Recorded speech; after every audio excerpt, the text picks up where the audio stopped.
I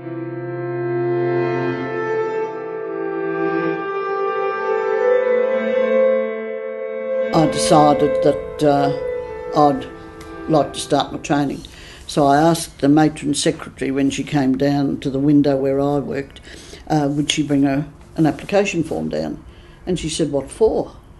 And I said, I want to start. And I said, Marge does too, the lass on the switch.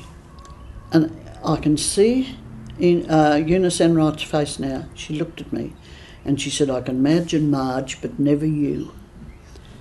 And I thought, you too. So I didn't say anything, and then she arrived down. Marge lasted 3 weeks and hated it. It was something that I'd always wanted to do because I was a member of the Junior Red Cross, and I used to go up to the Ipswich Hospital when I was about 9 or 10 on Saturdays and go to the children's ward and help the children colour in, put away nappies, fold nappies and put them away, but generally play with the children, and it was something that I enjoyed doing. I guess I was looking for a career that would be interesting and would provide some benefit to the community. I'd had an appendectomy, and this was in England at King's Cross Hospital, and across the road was the Maudsley Hospital, which was a very famous mental health hospital. And they brought in a patient, and I was fascinated with her behaviour. And I thought, the nurses should be doing this, or they shouldn't be talking to her like that. It's an interesting thing. Is nursing an art or is it a science? I think it's an art, and I think that's why it appeals to girls. And of course, when I was 17, you really only had 3 choices. You had 4 choices actually. You could be a nurse, a teacher, a secretary, or you could put labels on pickle bottles in a pickle factory, and that was about it. By the 90s, obviously, there was no hospital-based training left right across Australia, and there had been a very specific rollover, obviously, into tertiary sector.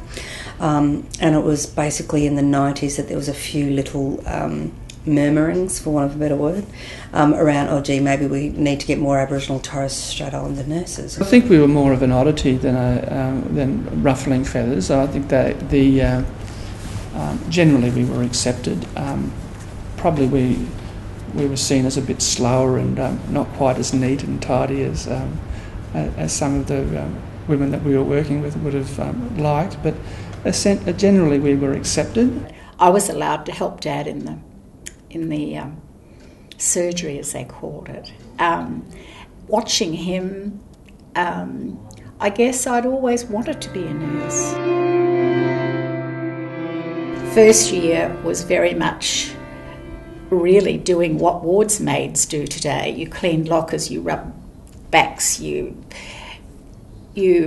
quivered in your boots every time the sister actually mentioned your name. And then the next senior nurse did the back toilets, and while she was doing that she looked at whether they had broken skin anywhere on them, and if they were all right, and you went and reported if you were worried about them to the sister in charge of the ward. 3rd year you did dressings, and your 4th year you were allowed to do medications, and each year your cap changed, and so you felt this feeling of I'm getting there. We would do what they call blocks of training, and then we'd do blocks in the ward. So we would go through, I think from memory it was about a 6-week block where there would be nurse educators assigned to our group, and they would take us through the theory of nursing, but also practical things. We actually created what was called native nurses training schemes. So whilst we were so heavily administered under ACTS, and a lot of our hospitals just refused to take Aboriginal nurses, we actually created these alternate programs that were run on the missions and reserves for the Aboriginal girls, and they were 2-year nursing programs. So they were given lectures, examinations, taught by doctors, taught by matrons and the sisters. You didn't speak to a senior nurse unless you were spoken to.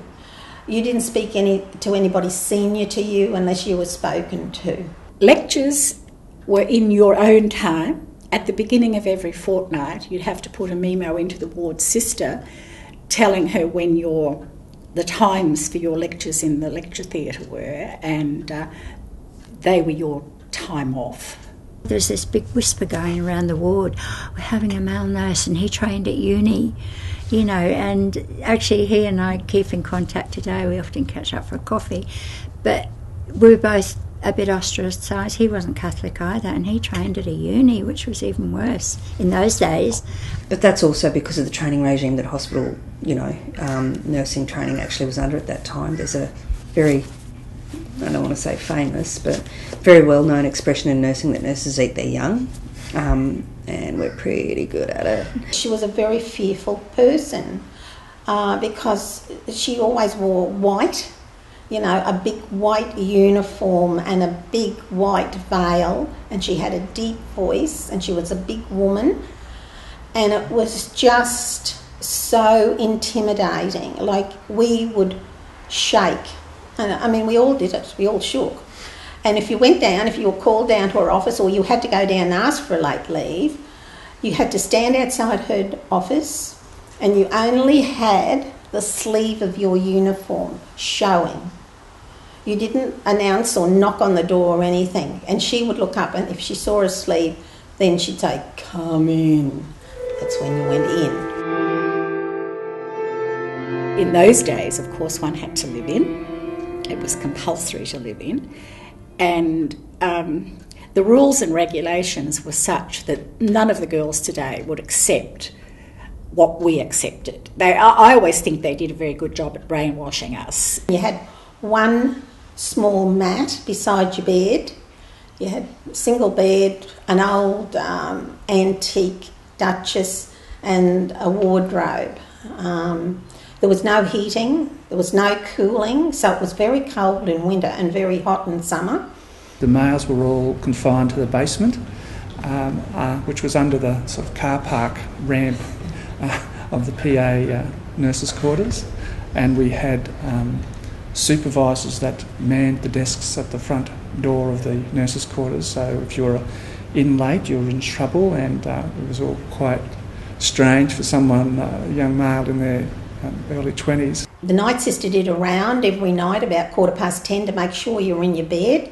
If you weren't in your bed, you were reported on, and then you were called to the matron's office the next day. But you'd walk into the nurses' quarters and you'd bump into someone and they'd say, "What sort of a day have you had?" And you'd say, "Oh." And they'd say, "You hear what happened to me?" And you'd sit down, you'd have a cup of tea, have a shower, go to bed and get up and do it all again tomorrow. But you talked it all out. If you'd lost your first patient, which is always traumatic, you never forget that. You go back and there's somebody to talk. It's like a debriefing session. And often the nurses don't have that now. One of the university students only said to me the other day, "It must have been terrible living in those dreadful quarters." I said they were very basic, but I said, you were with your friends and you made friends for life. We used to walk up that hill from the hospital at night up onto the nurses' home, as the big buildings on the top of the hill. And you'd be so tired. There was a stump at the entrance to the gardens leading into the nurses' home, and you used to hold on to that and look around you. If we worked in the medical wards, our workloads were so great that we would have to start at 4 a.m. and the shifts on the roster were from 6 till 3, but we used to have to start at 4 a.m. to get the work done. And that stump has been declared a heritage stump because it is absolutely so smooth you can see your face in it from so many people having clasped it. We had 54 beds and usually about 75 patients, and they had somebody that was linked to the health department that would phone and say they're coming to inspect, so we'd have to take some of the patients out for the day and hide the beds. It's quite an experience. Lectures were in your own time. At the beginning of every fortnight, you'd have to put a memo into the ward sister telling her when the the times for your lectures in the lecture theatre were, and they were your time off. We now have beds that you're able to operate and not at the expense of nurses' backs. We've also got lifting devices that once just didn't exist. It was all done manually. And if there was a teaspoon missing, you had to go through the food scraps to find the teaspoon. Because in those days, the leftover scraps were put in big bins outside the wards, and then the pig man, as we used to call him, he had a big farm outside of Ipswich somewhere, would come in and collect them. And the grand round started at 2 o'clock on the dot. So the nurses under the sister would have that room immaculate. All the wheels of the beds were turned in, the patients were all washed and shaved, and they weren't to move. And the beds were up, sheets were up to here, and everything was tickety-boo. And there was the sister, there was the senior nurse who pushed the trolley with the x-rays and the charts, there was a physio, and then at 2 o'clock on the dot, the doors flew open, and in came God with his registrar, his resident, and the students. Sister! And they were off, and the patients lay there. One morning I came on duty in one of the medical wards, and we used to have often 60-odd patients per ward.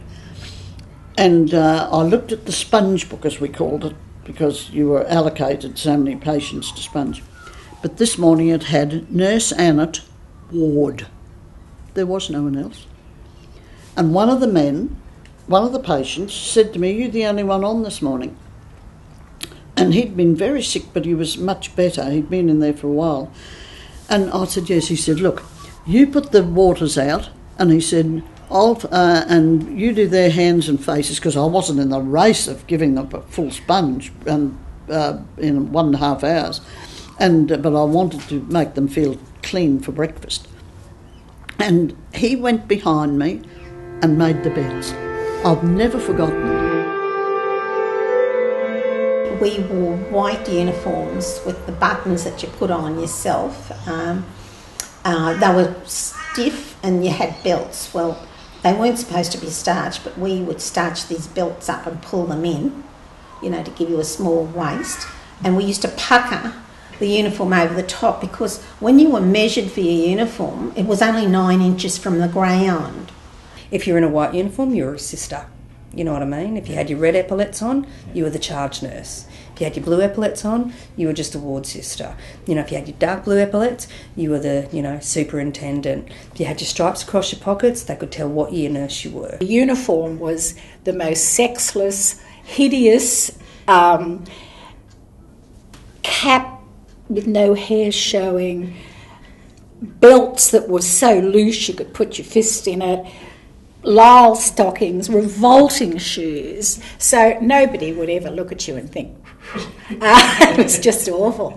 I always felt a bit silly in the uniform, I've got to say. The uniforms that were provided when we first started were like dental smocks. So they had just a round, no collar, and button down the side. Beryl Micklejohn was an academic here at QUT for a very long time, registered nurse and registered psych nurse. She undertook her training in the late 60s here, RBH girl again, and then went out to Wolston Park to undertake her psychiatric nursing. And she'd gotten through her psychiatric nursing, and then she came back to get a position, and she filled in as a matron of a facility in the mid-70s. And nurses historically had to wear white uniforms, which is so impractical it's unfunny. And so she was the acting matron for 3 months of this facility. And the first thing that she actually did was to change the uniform. And because it was the 70s, the uniform that she chose were purple pants and a purple shirt. And all the nurses in that particular facility got to wear purple long pant flares, mind you. These purple flares and these purple shirts. And yet when the matron came back from leave, she absolutely went off her nut because the uniform had been changed from, white dresses with white stockings and white shoes and white caps to these fabulous purple outfits that weren't very well appreciated. Yeah. I like the challenge of mental health. People have got a mental health diagnosis, but you've also got their personality to take into account. So, everybody's different. Somebody with schizophrenia isn't always the same as another one. So you're always thinking, you're always challenged, and it keeps you on your toes. When we were first nursing, you would, if you had a dying patient, they were literally put in the corner bed with the screens around them, and you just prayed that they weren't going to die on your shift. They must have died horrendous deaths. I always referred to them as my second family, because often they stayed in a lot longer than somebody that went into hospital for an operation. The technology has changed so enormously. We never, there was no such thing when I was still at the Brisbane Hospital for open heart surgery or anything. And we set up our own open heart surgery at St Andrews, and then sort of fear and trembling, praying that nothing terrible had happened. And it didn't. I think that is just the greatest advance in anything, that people now can be assured that towards the end of their life they will be looked after correctly instead of what used to happen. The beginning of when they were looking at liver transplantation, but it was an established renal transplant program. But that renal transplant unit also had patients on dialysis, and they had what they call peritoneal dialysis in the ward that I was working in, or if they the other approach was haemodialysis, where they went to another specialised dialysis unit, which still operates to this day at the PA hospital. We have a number of our Aboriginal medical services who've got Aboriginal nurses working in them, and Aboriginal doctors and traditional healers. And so that's part of that holistic care that we actually utilise in Aboriginal health for better health outcomes. And we developed a system where they were seen within seconds, minutes, hours, and then we had days. Now, that was condensed. When the research was done, it changed to what we've got now, which is the present system we're using, which has gone nationally and internationally. And it's a very good system because it allows you to have your team ready for your critically injured. The best day of our lives during training, or after we finished our training, was the day they put Prince Charles up, and the TB patients were transferred off the verandas in the Brisbane Hospital to there. And because they lived on these verandas, and everything had to be kept separately for them, and all their cutlery, crockery, everything. And they were encouraged to go out in the open and walk around. They had a bell on the water tower that they would ring when it was meal time or medication time. Some nurses developed tuberculosis. We had to have regular chest x-rays, and then they started doing what we called MAN-2 tests. And once a year you had a MAN-2 test. But if a medical student that you knew and liked walked up to you and said, "I think you better go and have a MAN-2," you immediately thought you looked as though you had TB. With some of our epidemics that actually went through our missions and reserves, like Woorabinda, Palm Island, Yarrabah, that type of thing, we had absolutely massive epidemics go through. And it was things like measles as well. Largely that was looked after by the native nurses. They had set up what they called the polio baths, and the baths were designed by Sister Kenny, and she said we must keep them moving their legs and their arms. And lots of those people died, and most of them were young. There was a back area at the back of Children's Ward, and they nursed them out there.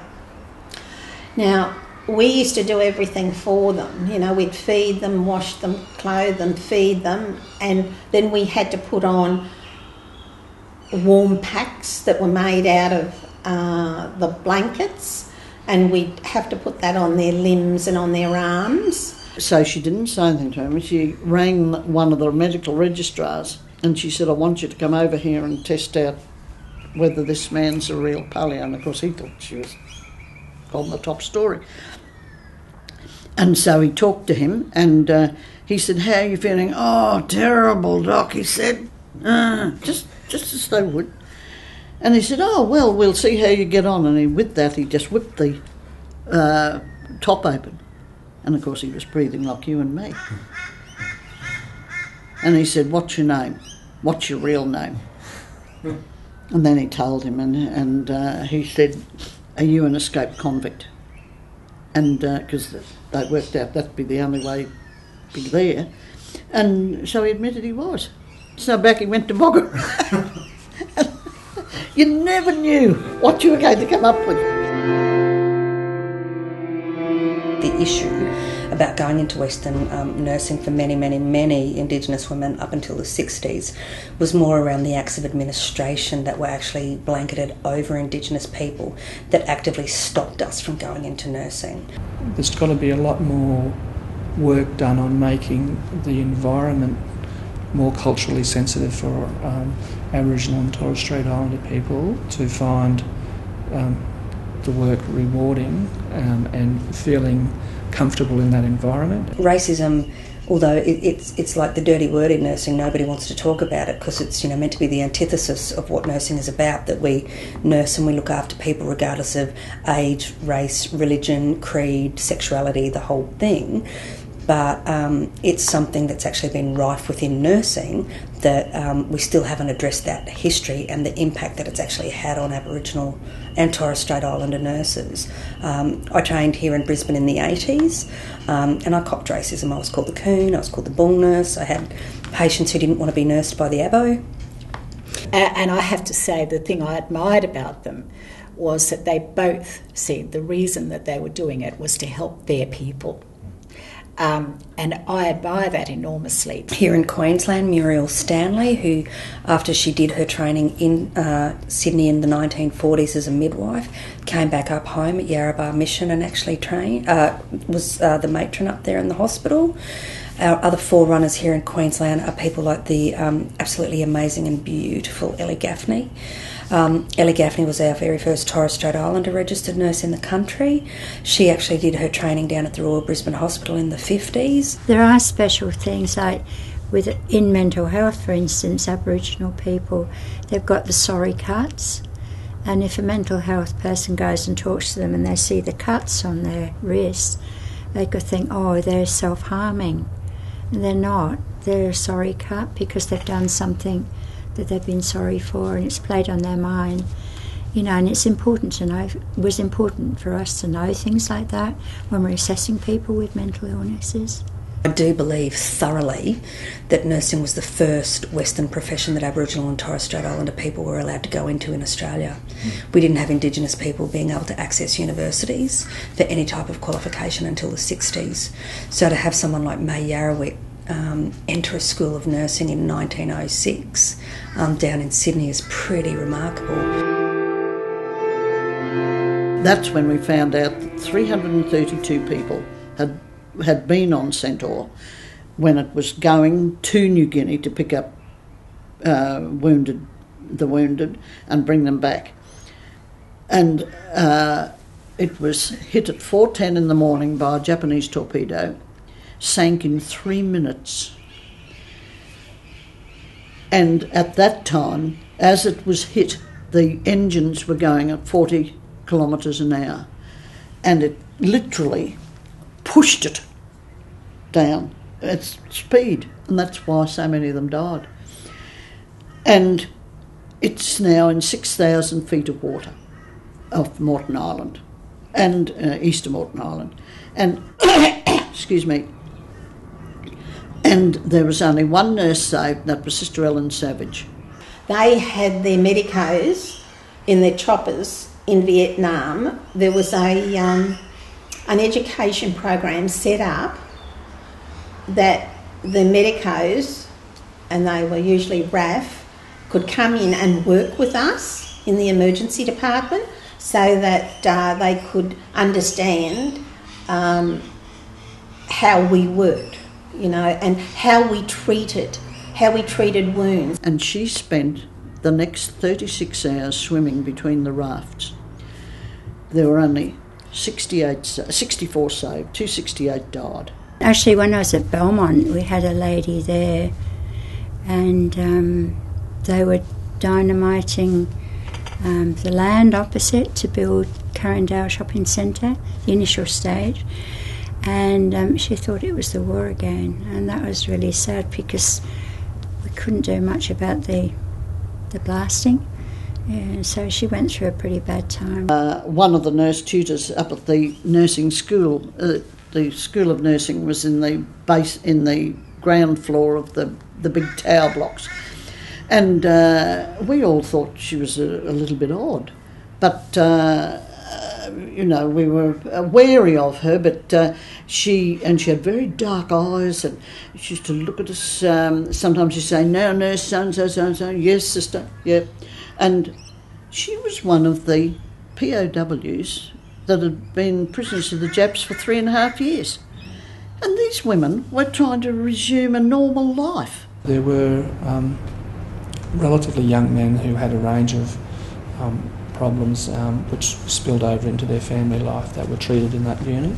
And obviously, that being a Veterans Affairs hospital, there were patients throughout the hospital, not just in the psychiatric unit, who had suffered various traumas from war, not just the physical trauma, but also severe emotional trauma and mental health issues. So it's a very sobering reminder that wars don't just finish when you pull the last troop out. The after effects do go on for many, many years. Like on Sunday afternoon, there's this wailing noise, the motorbikes, the sirens. Look out, here's a motorcycle. Policeman coming up East Street, straight up to the hospital, and there's a car behind it, roaring up, and they sort of turn in. The policeman comes to a rocking halt, so does the car. And I go out, and this fella says, "Oh, quickly, my wife's having a baby." So I grabbed the bunny rug and the scissors, the forceps, out I went, just in time to deliver this little baby boy, big boy actually, and he was all pink and screaming, and I just grabbed him and ran down to maternity and handed him over and said, "I'll be back with the mother soon." So I went up to this. Here was this little fair-haired thing lying in this cot, and I said, and then I noticed that he was his arms and legs were very swollen, and I said, "You're Kenny. I've got to take you into the ward." And suddenly this, what I thought was this baby, looked at me and said, "You'll never lift me, nursey, I'm very heavy." God, I nearly dropped him with fright. I looked at him, and you know, he had kidney failure, this child. I can see Kenny now, and this was 1951. We have very, very strict protocol around that women's business and men's business. So it's very confronting for Aboriginal women to have to roll up to see a male doctor who's about to deliver their child, because for us there's a social context around that, that, you know, any man, whether they be white or black, shouldn't actually be allowed into those birthing suites to be able to do that for Aboriginal women. Postpartum depression. We had quite a few mothers and babies, and sometimes that was a bit tricky if the mothers took the babies out and put them down and couldn't tell you where they'd left them. And it was, as I said, it was 22 square miles, and you'd be racing around looking. You know, sometimes they'd slip out, even in the locked wards. They're very, very crafty. They look for the opportunity and go. And I remember a couple of cases where we had to go looking for babies, but luckily we found them. And up came the truck, and all these fellas piled out there with their big hats on. And I said to the sister sent me down. She said, "Tell the head of the team that there is no fire." So I went down there. And I said, there isn't a fire, officer. And he looked at me and he said, I bet it's that bloody Sagiki. And I turned round and there's Sagiki, black as ink, behind me, and these big eyes. All he could look at was these helmets on these fellas. How many times he dragged them up there, no one knew by this stage. But, you know, these kids, they put up with so much, and everything was so basic. Yeah. And, you know, you loved them to bits, but you often wondered afterwards how they got on, because some of them came from very poor homes.